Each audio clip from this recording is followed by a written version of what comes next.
Last month, the European Coalition for Israel, ECI, a member of the European Parliament, Hildegard Bentele, co-hosted the ECI Annual Policy Conference here in the European Parliament.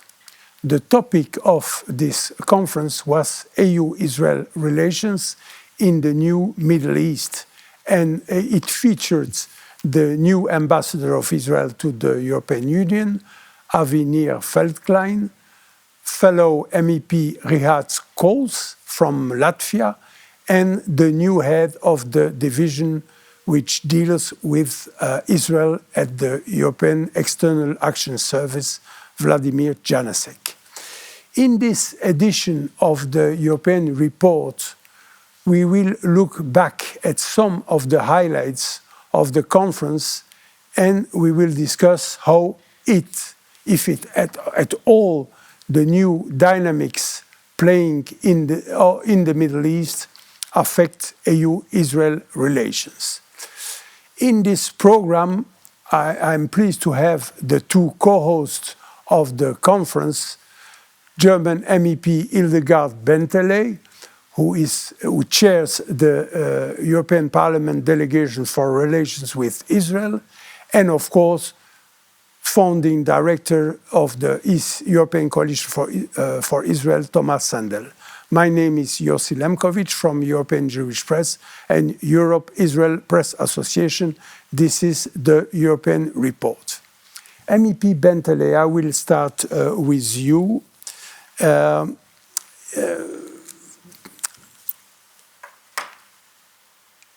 All the living Israeli hostages are now back in Israel from Gaza, and only two bodies of deceased hostages remain. Furthermore, there is now a fragile ceasefire in Gaza and a concrete 20-point peace plan from President Trump, endorsed by the United Nations Security Council and agreed in principle by most of the Arab stakeholders, including the Palestinian Authority. How has this new dynamics changed EU attitudes toward Israel, according to you? Yeah, thank you very much for the invitation and for the question. And I was discussing this issue right now with the Special Representative for the Middle East Peace Process, Christophe Bigot, from the EAS. And I wish it would have changed more the attitudes in the EU. I can say for my country, for Germany, Germany lifted its weapons embargo. So, everything is back as before. So Germany changed its policies. But on the EU level, I have not yet seen that change.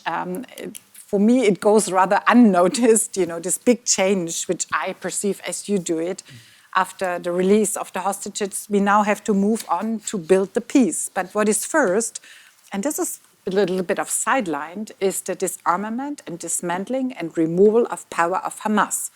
And I have the feeling that everybody refrains from this next step, which is existential and central to Israel. So we have achieved something, but still the old rhetorics are in place of sanctions, of the focus on the PA and so on. So I would have wished more change of policies, and we have to push for this policy change still. And you just mentioned the sanctions against Israel. We know that the EU has proposed sanctions against Israel, including partial suspension of the EU-Israel Association Agreement, but it's still in place. It's not off the. It's still not off the table, like Kaja Kallas, High Representative for Foreign Affairs, said. But what can we do to dismiss this, to remove this sanctions against Israel while the situation has completely changed? And still, the EU expects more steps from Israel. So I also talked very directly with Kaya Kallas, and still she wants to see progress on access of eco-humanitarian workers in Gaza. She wants to see progress in the West Bank. She wants to she has many requests, so she's not yet satisfied. So she wants to have another move from the Israeli side towards the EU, which I'm a bit skeptical if this is needed. But I heard that the Israeli foreign minister and Kaya Kallas are in close contact about how these issues can be managed now. And she was also speaking of face-saving measures she needs to do, because there are still some member states which have not changed at all their policy, the Spanish, the French, so they just ignored what has happened on the ground. So there are still many member states who continue to want to have sanctions on the table. So Kaya Kallas is not yet free from this pressure. Mm-hmm. Tomas, Sandell, you have been organizing annual policy conferences for more than 20 years, as far as I know. How would you rate this conference that you organized last month compared to previous years?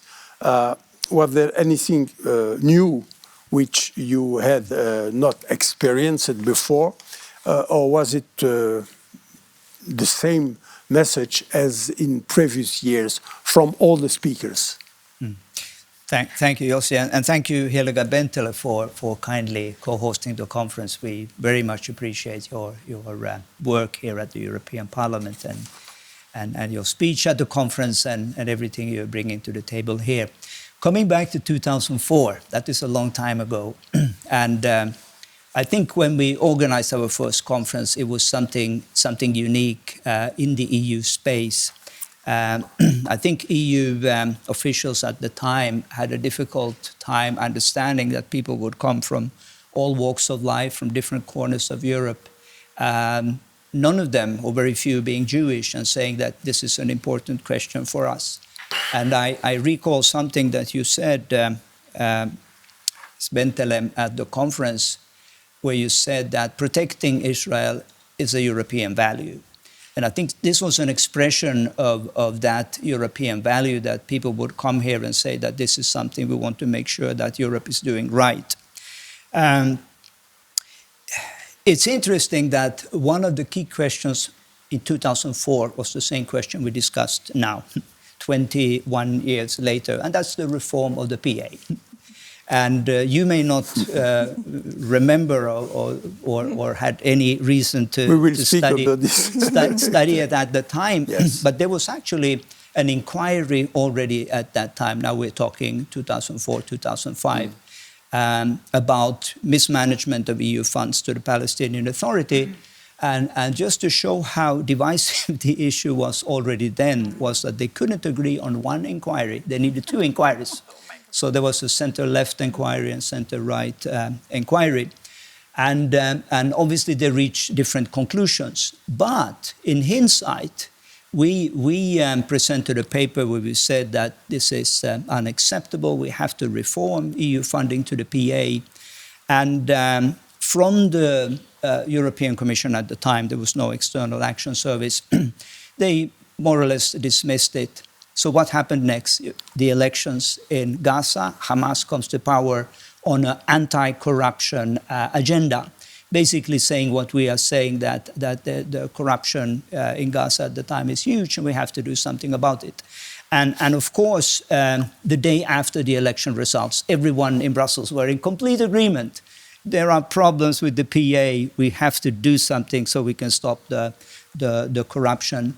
I would go on to say that it was also, I think the conference 2 weeks ago was unique. And again, if I may quote you, Ms. Bentele, in saying that there's no going back to pre-October 7. So I think that we have a situation now that we can't just keep spinning on and on and on about the things we've been saying for 20 years, but we have to look with fresh eyes on the situation, what is needed, what is required. I would say this, that my great hope is the fact that we now have clear Arab stakeholders, and I'm thinking especially about UAE and Bahrain and Saudi Arabia for that matter, who are more worried about the Islamization and the radicalization in Europe than our European politicians seems to be. For me, that's the game changer. That's the post-October 7 realities that I'm very hopeful for. And if I can come back to 20 years before, I remember at the time there was an idea in the European Union to give Israel a special status, you know, which is completely incredible at the time, because the relations were very strong at a certain period. I think time. even discussing membership. Yes, even discussing initiative. Yes. Yes. Interesting. I'll pick this up. That's right. Interesting. MEP Bentele, in one of your statements during the recent conference, you and Tomas Sandell mentioned it. You put into question whether the Palestinian Authority is still a relevant peace partner, given that it has failed to reform despite numerous pledges to do so, but it has also refused to unconditionally condemn the atrocities of October 7, and also continues with the so-called pay-for-slay system of rewarding families of Palestinian terrorists with payments and incentives. And we have seen that it has happened again recently. Even the European Commission has acknowledged this. Yes. So how should the European Union relate to the PA, the Palestinian Authority, in the rebuilding of Gaza? And if we leave out the Palestinian Authority, which are other actors, other groups which could take place and govern Gaza and be a partner for peace with Israel? I mean, I'm absolutely astonished how much patience the EU has with DPA, and it was very interesting information that it takes more than 20 years the reform process. I think nobody in the world, you know, would accept the reform process which lasts 20 years. So I think, and as I said, you know, 7th of October was a cut, and this is why we have to deal differently with terrorism, you know, and terrorists. And we have to be very strict, you know, if terrorists infiltrate into institutions like DPA or UN institutions or agencies like UNRWA. So we cannot continue to do business as usual. So what can we do else? And I think in this regard, the Trump plan is interesting because they bring in the idea of international surveillance. So like the idea of the peace board, which brings in international actors because obviously, the Palestinian civilians have a hard time to manage themselves, if I put it that way. I mean, we are waiting for democratic elections for 18 years. So, I mean, I think we need a push. We need to, you know, and I think the Trump plan brings in the idea, and we were just discussing, you know, what are the plans to establish the peace board under Tony Blair, and to bring in maybe Palestinians from exile, you know, who are, you know, successful businessmen or so. I mean, we have to look for new Palestinian leaders because I think the political elite in DPA is not up to the job. And even if, you know, the prime minister comes here and shakes hands, you know, they have to prove that they want to really make a change. And as you said, only the expectations were deceived recently. You know, they made a step kind of reform, which they had to admit was not a real reform. So again, we are just making halfway and very too little progress. So I think we should look for other solutions like bringing in international oversight, bringing in Palestinians which are not entangled, you know, with the business, how it was done until now. I think that has is an interesting, you know, outlook. And has the EU, now with all this context, has a place in this board of a peace board? Not yet. We fight for it, but I mean, we you know, the EU is putting itself strongly behind the PA. So if you are on the PA side, then you are not on the international board side. You have to choose sides at a certain moment. So all the efforts of the EU go into the PA, and I just heard it from the special representative Bigot. They also want to extend the PA to Gaza. So there's no new policy on it. So this new policy will be introduced by the US and other people like Tony Blair and other players. So the EU is not part of that. And we saw also... I'm so sorry to say, but it's like that. And we saw also recently that there was the organization in Brussels of Palestinian donor group, and Israel was even Not excluded, not invited. So there is a problem also. Absolutely. How can we discuss the participation of EU as a role in the peace plan without... Israel has no role in the donors' conference. It's completely it's contradictory. Contradictory. Yeah, I agree. Thomas Sandell, in your speech at the conference, you mentioned the role of the European Union, and you quoted from Spider-Man in saying, with great power comes great responsibility. Do you think that the European Union used its power and influence in a constructive way in the Middle East, especially since October 7? And if not, do you think that the European Union policies could change in the coming years? Because there is also a new dynamics. We just spoke about it. Yes, I like Spider-Man, so I think there are a lot of wisdom in quoting with great power comes great responsibility. It would be an understatement to say that EU influence in the Middle East conflict has not been constructive or creative. I mean, it's not only that they haven't optimized on all the funding that they're pouring in year after year after year into the region, but I see a lack of statecraft and creativity in the Brussels circles, and I think we would need something of the innovative thinking. Even during the first Trump administration, we had a policy conference during that time as well.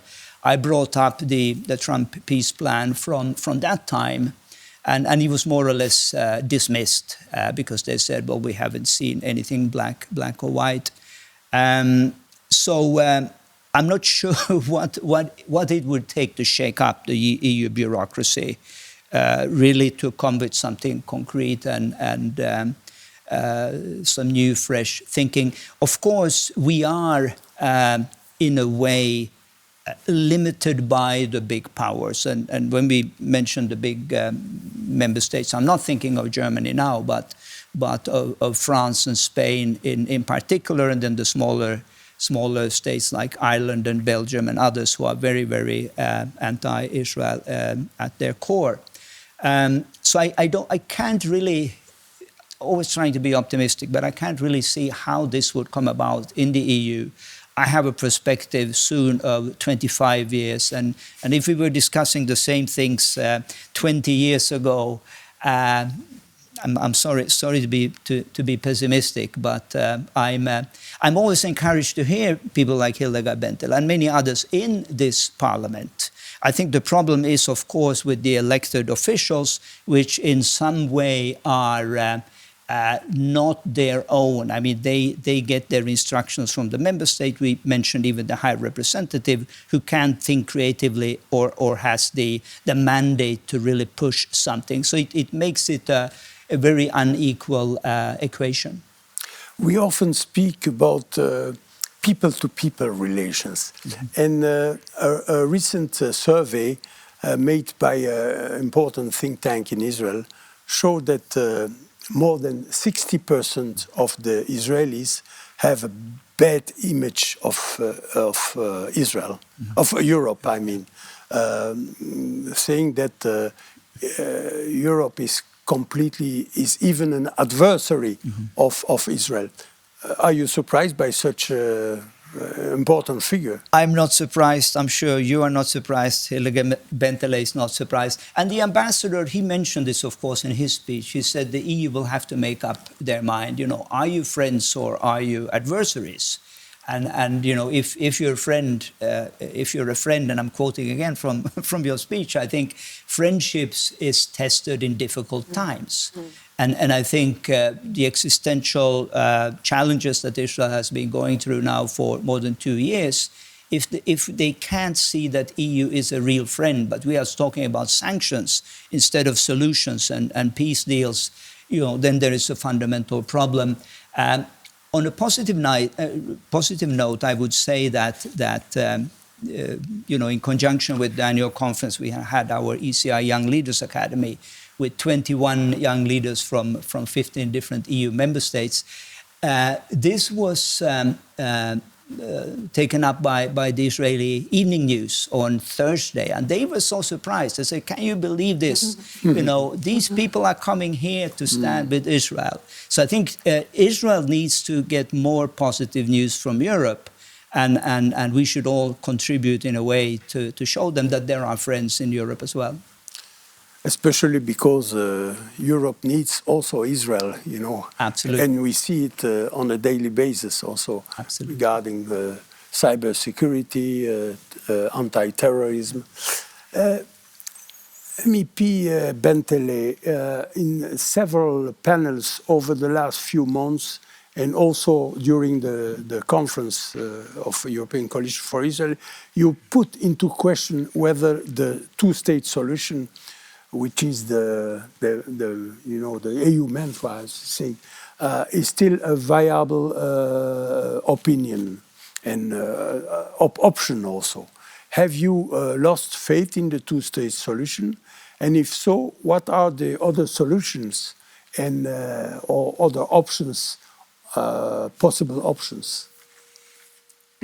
Well, I mean, I can officially not say that I'm not behind the two-state solution. Officially, we all are. But, you know, I'm more in favor of pragmatism, you know, because the two-state solution is maybe like a reformed PA in a far future. So I rather concentrate, you know, what can really be achieved on the ground. And I always make it clear, you know, if Israel is not behind it, you know, nothing will work, you know. I mean, I'm insisting it's all about Israel's security, you know, and if we don't accept Israel and its view on the situation, and I understood very clearly that this is currently not a vision, you know, Israel is embracing because of what has happened, because they were terribly deceived.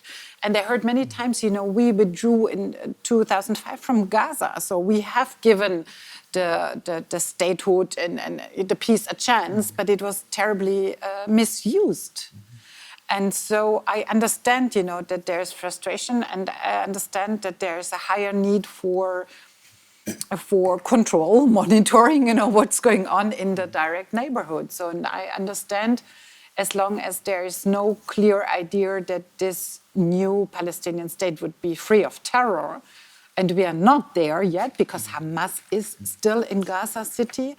And as we said, you know, the PA has its problems. I understand that this is currently not a vision. This is why I would rather focus, you know, on issues to, let's say, have peace on the ground. You know, that we collect weapons, that we, you know. That Hamas withdraws from power. This is for me more relevant than now talking about a state which has no clear borders, no people. No, so that's for me too abstract.